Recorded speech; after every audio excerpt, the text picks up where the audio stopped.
नरक के नाम पर पूरी दुनिया लूट ली इन पाखंडियों ने।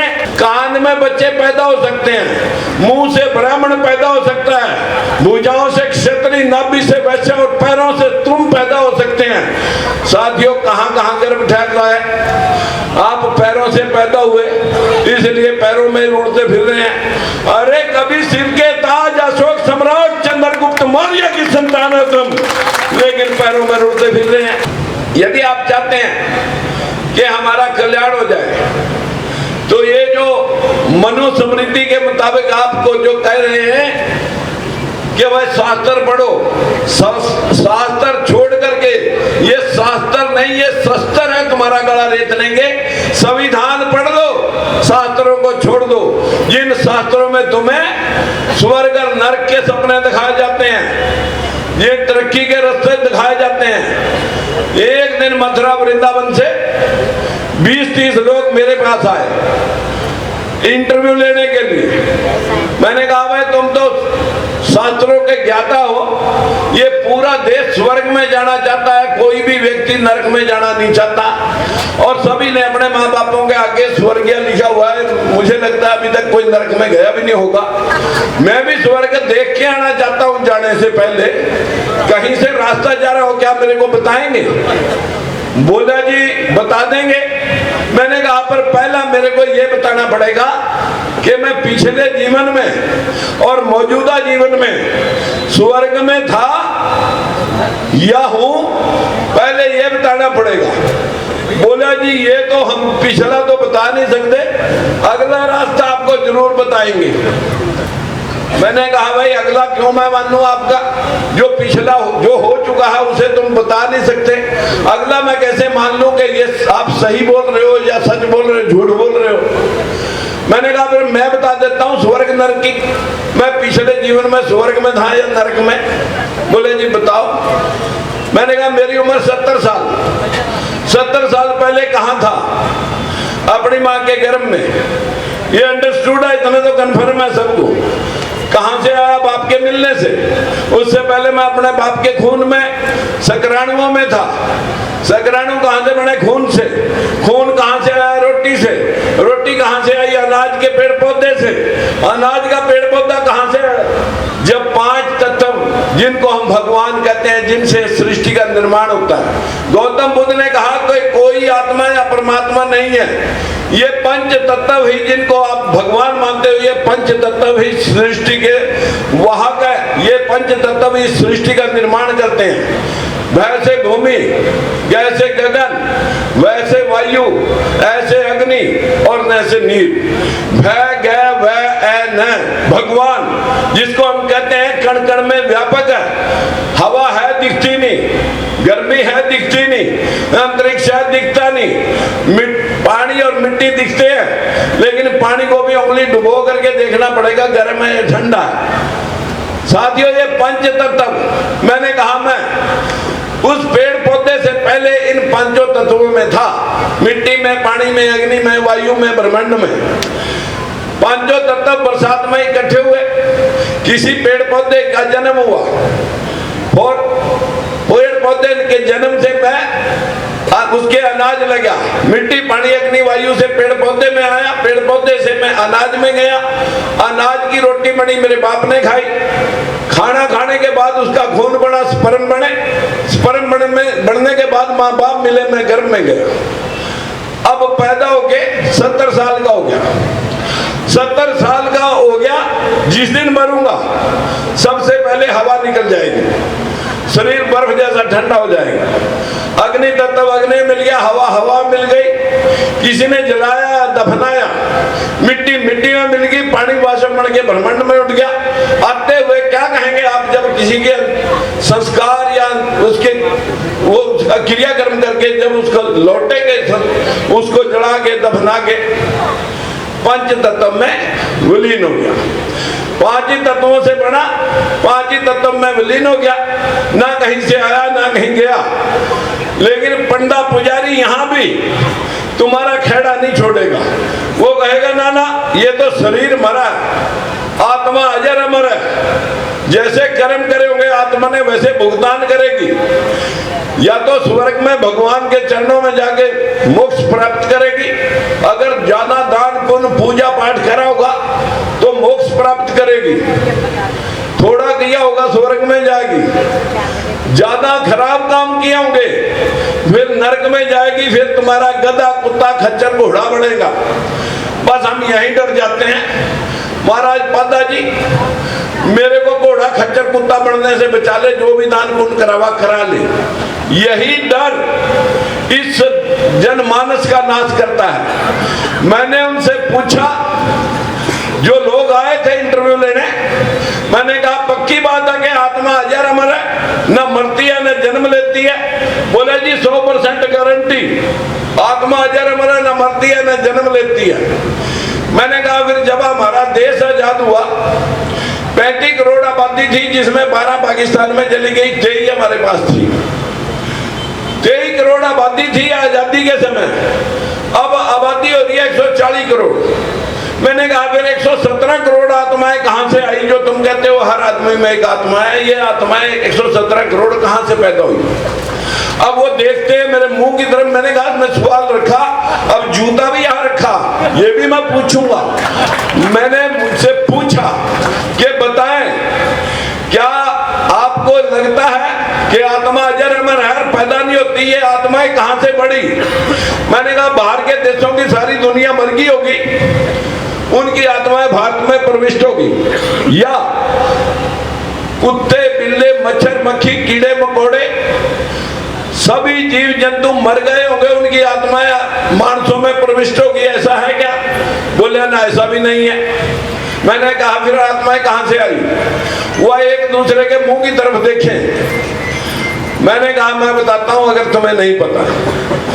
मैं कहा मेरे माँ बाप थे 2, हम हो गए 6 बहन भाई, माँ बाप 2 थे, हम 6 हो गए।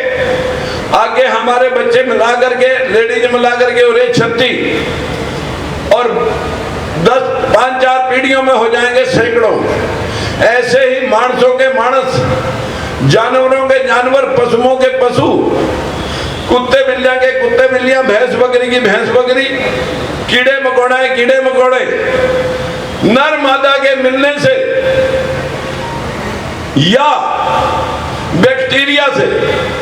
जब ये पृथ्वी सूर्य टूट के अलग हुई थी तो बैक्टीरिया से जब पानी सड़ा, इसी ग्राउंड में पानी भर के खड़ा कर दो, बीज डालने की लोड़ नहीं, 1 साल खड़ा रहने दो, मछलियां, कोकरोच, सांप, मेंढक, दुनिया भर के जीव जंतु इसमें पैदा हो जाएंगे। बीज डालने की जरूरत नहीं है, जो बैक्टीरिया बनेगा, जो पानी सड़ेगा बैक्टीरिया बनेगा। आपके यहाँ चोट लगी, 4 दिन एंटीबायोटिक ना खाओ, इसमें बीज नहीं डाला किसी ने, कीड़े पड़ जाएंगे। या बैक्टीरिया से या नर मादा के मिलने से ये सृष्टि यहीं पैदा हो रही और यहीं खत्म हो रही, लेकिन स्वर्ग नरक के नाम पर पूरी दुनिया लूट ली इन पाखंडियों ने। मेरी आपसे विनती है, स्वर्ग क्या है?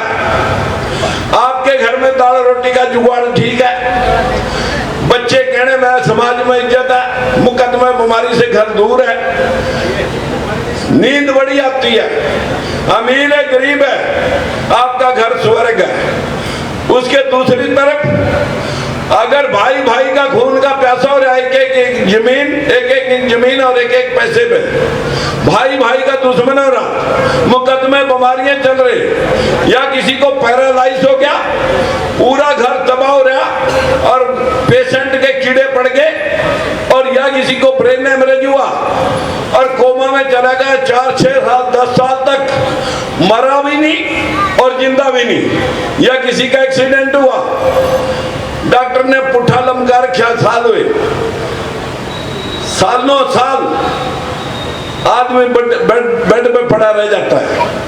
मित्रों, इसी जीवन में आपके कर्मों का भुगतान यही होता है। ये जो आपको कंसेप्ट दिया गया कि आप सारा जो भी कमाओ, दान पुण्य करो, पूजा पाठ करो, यो जीवन तो आपका खराब जरूर होगा, लेकिन अगला जीवन स्वर्ग में हो जाएगा। रहे आपके पास कोई ऐसी कला और विधि है दान पुण्य करने से, अगर कोई भला होना है तो फिर यही करके दिखाओ। अगला जीवन किसी ने देखा नहीं। नहीं, और ये जीवन तुम ठीक कर सकते नहीं। साथियों, आपका जीवन, इन बैकवर्डों का जीवन बाबा साहब ने, महात्मा ज्योतिबा फूले, माता सावित्रीबाई फूले ने 150 वर्ष पहले आज ही के दिन 1873 में सत्यशोधक समाज की स्थापना की थी कि सत्य को साधो, सत्य की शोध करो कि क्या क्या सूर्य को निगला जा सकता है जो 13 लाख किलोमीटर की जिसकी परिधि है, पृथ्वी से 109 गुना बड़ा है। अगर मुंह खुला होगा हनुमान का तो 13 लाख किलोमीटर का मुंह खुला होगा, और पृथ्वी से 109 गुना मुंह खोलना पड़ा होगा, तब सूर्य अंदर गया होगा। तो फिर पुल लाने की क्या लोड़ थी? 31 किलोमीटर तो सारा रामेश्वरम, जब सारी पृथ्वी 109 पृथ्वी अंदर है सका, तो हनुमान को पुल लगाने की क्या लोड़ पड़ी थी? मित्रों, इस देश के अंदर आदमी की गर्दन पे हाथी की गर्दन लग सकती है। यहाँ पर धरती में से बच्चे निकल सकते हैं। इस देश के अंदर कुशा से बच्चे बन सकते हैं, मैल से बच्चे बन सकते हैं, कान में बच्चे पैदा हो सकते हैं, मुंह से ब्राह्मण पैदा हो सकता है, भुजाओं से क्षत्रिय, नाभि से वैश्य और पैरों से तुम पैदा हो सकते हैं। साथियों, कहां कहां गर्भ ठहर रहा है?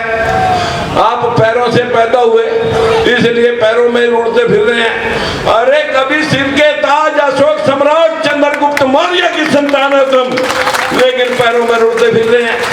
मेरी आप सबों से हाथ जोड़ के विनती है, उस इतिहास को मिटाने के लिए ये मनुवादी व्यवस्था, उस इतिहास को मिटाने के लिए ये मनुवादी व्यवस्था जो 2500 साल पहले गौतम बुद्ध ने इस दुनिया को संदेश दिया था, पूरा एशिया द्वीप जिसमें 16 गणराज्य थे, सभी बौद्धिस्ट हो गए, जिनको जोड़ करके धनानंद को परास्त करके चंद्रगुप्त मौर्य ने अखंड भारत का निर्माण किया, बिंदुसार ने विस्तार दिया, अशोक सम्राट ने उसे पूरे एशिया द्वीप के, जिसके आज जो भी मुल्क हैं, पूरे एशिया द्वीप में फैला दिया और 84,000 स्तूप बनाए।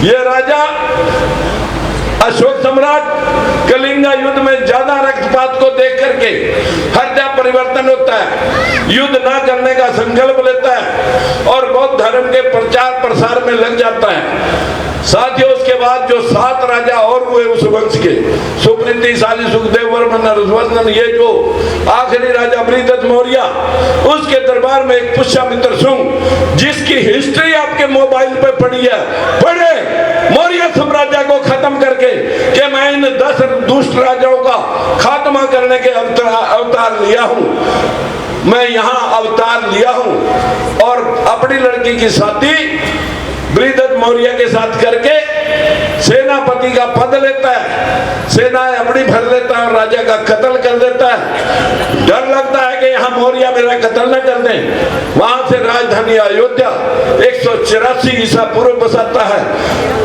2200 साल पहले अयोध्या बसी। किस वंश ने अयोध्या पर राज किया? सब्बसाई पुष्यमित्र शुंग ने, शुंग वंश ने, उसके 6-7 राजा, उसके बाद पाल वंश, उसके बाद कनिष्क वंश, गुप्त वंश, सातवाहन वंश और उसके पश्चात मुगल वंश। किस वंश ने इस देश पर राज किया उसका इतिहास आपकी हिस्ट्री में है, लेकिन ना आप हिस्ट्री पढ़ना चाहते हो, ना आप अशोक सम्राट गौतम बुद्ध और चंद्रगुप्त मौर्य को पढ़ना चाहते हो। उस वंश को सर्वनाश करके यहाँ पर उसने कहा मैं भगवान राम विष्णु का अवतार इन दुष्टों को खत्म करने के लिए अवतरित हो हूं। कहाँ अवतरित हुए? श्रृंगी ऋषि की खीर खाने से 3 रानियां दशरथ की गर्भवती होती हैं। श्रृंगी ऋषि की खीर खाने से रानियां गर्भवती हुई। ये श्रृंगी ऋषि कौन था? ये वही पुष्यमित्र शुंग जो कह रहा है कि श्रृंगी ऋषि भिंडरक का बेटा है। ये भिंडरक कौन है? जब आप मत्स्य पुराण पढ़ोगे, क्योंकि कई पुराण, मत्स्य पुराण, बरा पुराण, गरुड़ पुराण, भविष्य पुराण, बहुत पुराण है, लेकिन जब मत्स्य पुराण पढ़ोगे उसमें आपको मिल जाएगा लिखा हुआ कि मछली के पेट से भिंडरक ऋषि पैदा होया। अरे मछली अंडे देती है पानी में वो भगवान पैदा कैसे होया? मछली अंडा देने जमीन पे आई तो मछली जिंदा कैसे रही? लेकिन पैदा कर दिया भिंडरक ऋषि। वो दिनों दिन पूजा में बैठ गया और पूजा जब कर रहा था मित्र, तो उसके कुटिया के सामने एक हिरनी चल रही थी। वह उसे बड़ी सुंदर लगी, उसके साथ उसने सहवास किया। वह गर्भवती होगी जिससे श्रृंगी ऋषि एक सींग वाला बच्चा पैदा होया। वो श्रृंगी ऋषि की खीर खाने से रानियां गर्भवती होगी। जो लोग 21वीं सदी में इन शास्त्रों को पढ़ करके मत्था फटवा रहे हैं, जो लोग आज भी पत्थर ढो रहे हैं, उन लोगों का एक हाल 100 में 85 वोट होने के बाद तभी तो मेरे बरखुरदारों ये आपका हाल है। अन्यथा आपका हाल अशोक सम्राट को पढ़ते, चंद्रगुप्त मौर्य को पढ़ते तो आपका हाल राजशाही का होता। आरक्षण वो मांगते जो 15% है, तुम देने वाले होते। आज तुम आरक्षण की दुहाई देते फिरते हैं और देने वाले वो 15% बन रहे हैं। मैं ज्यादा कुछ ना कह करके आपसे इतनी विनती करना चाहूंगा, अपने महापुरुषों की गुलामगिरी पढ़ ले और ज्यादा नहीं तो सत्याशोधक समाज को पढ़ ले। आप सभी इन भावनाओं में बह रहे हो कि बीए पास एमए पास करने के बाद नौकरी नहीं मिली, बच्चे का रिश्ता भी नहीं हो रहा। शायद देवी देवता पूजने से, लक्ष्मी पूजने से धन मिल जाए, सरस्वती पूजने से ज्ञान मिल जाए, दुर्गा पूजने से शक्ति मिल जाए। तो सारी शक्ति, धन और ज्ञान भारत में नहीं बैकवर्डों के पास होना चाहिए था। America, England, Canada, Australia, German, Japan, Dubai, Singapore, Malaysia, इनके पास फूटी कौड़ी नहीं होनी चाहिए थी, क्योंकि सारे देवता और देवियां हमारे पास थे।